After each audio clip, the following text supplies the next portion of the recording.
Ang langgam at ang tipaklong. Sa di kalawang bayan, ay makikitang masayang naglalaro si Tipaklong. Tag-araw at sinasamantala niya itong mamasyal at maglaro ng maglaro. Samantalang, si Langgam naman ay abala sa pag-imbak ng mga pagkain. Araw-araw ay abala si Langgam, at si Tipaklong ay walang kapaguran sa paglalaro at pamamasyal. Hanggang isang araw ay nagtagpo ang dalawang magkaibigan. Kaibigang Langgam, ikaw pala yan. Mukhang abala ka ata. Ano ba yung ginagawa mo? Kasama mo din ang mga iba mong mga kaibigang Langgam. Kamusta ka na aking kaibigang Tipaklong? Pasensya ka na at matagal na akong hindi nagagawi sa iyong lugar. Kami ay naghahanda na para sa darating na tag-ulan. Nag-iimbak na kami ng aming makakain. Dahil sigurado akong mahirap nang lumabas kapag tag-ulan na. Malayo pa naman ang tag-ulan, kaibigan. Pwede mo pa yang ipagpaliban muna para makapaglaro at mamasyal tayo. Pasensya ka na kaibigan, sa susunod na lang tayo maglaro at mamasyal. Mas maganda na yung handa sa darating na tag-ulan. Kakaunti pa lang kasi ang naimbak namin. Hindi ka ba maghahanda kaibigan kong Tipaklong?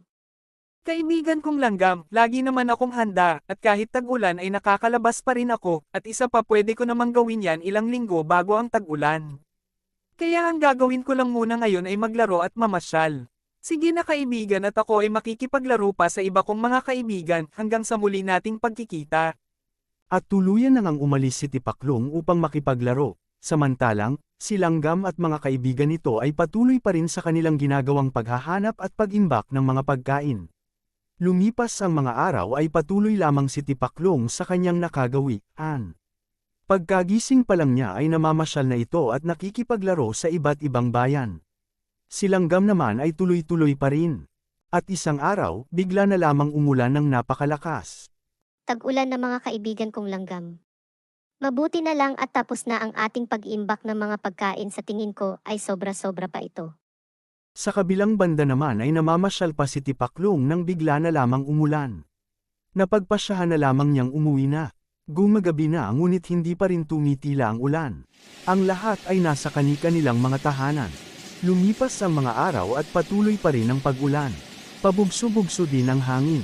Walang naglakas loob lumabas. Hindi rin naman nila kailangang lumabas dahil nakapaghanda naman sila ngayong tag-ulan. Samantala, sa tahanan naman ni Tipaklong. Bakit umuulan pa rin hanggang ngayon? Malapit nang maubos ang aking mga naipong pagkain. Siguro naman bukas ay gaganda na ang panahon at nang sa ganun ay makalabas na ako. Kinabukasan patuloy pa rin ang pag-ulan.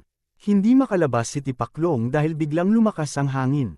Patuloy ang pag-ulan ng ilang araw at tuluyan ng walang makain si Tipaklong. Walang nagawa si Tipaklong kung hindi puntahan ang mga kaibigan niya. Kumatok ng kumatok si Tipaklong sa bawat bahay na nadaraanan niya, ngunit halos lahat ay tulog na.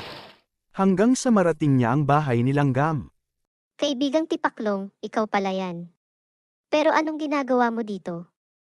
Bumabagyo, halika pumasok ka na muna. Inasikaso ni Langgam ang kanyang kaibigan, binigyan niya ito ng maiinom at pagkain. Kamusta na ang iyong pakiramdam kaibigan? Gabing-gabi na at ikay nasa labas pa, bumabagyo pa naman. Mabuti naman na kaibigan, hindi na ako masyadong giniginaw. Ipagpaumanhin mo aking kaibigan dahil naistorbo kita. Ang totoo niyan kaibigan, naubos ang aking pagkain, wala na akong makain, at nanghihina na ako kanina pa. Nahihiyaman ako, nilakasan ko na lamang ang aking loob na subukang manghingi ng tulong. Mabuti kung ganun at bumuti na ang iyong pakiramdam. Gabi na kaibigan, dito ka na lamang magpalipas ng gabi at bukas ka na lang umuwi sa iyong tahanan. Meron pa naman akong sobrang pagkain dyan, at magdala ka ng iyong iuwi bukas para ikay may makain.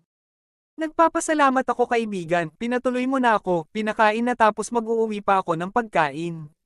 Sana ay nakinig ako sa iyo noon. Mas inuna ko pa ang maglaro at mamasyal kaysa maghanda sa darating na tag-ulan. Kaya heto ako ngayon, wala nang makain. Hindi ko inaasahan na ganito kalakas ang ulan at hangin. At higit sa lahat ang tagal bago tumigil ang bagyo kaibigan.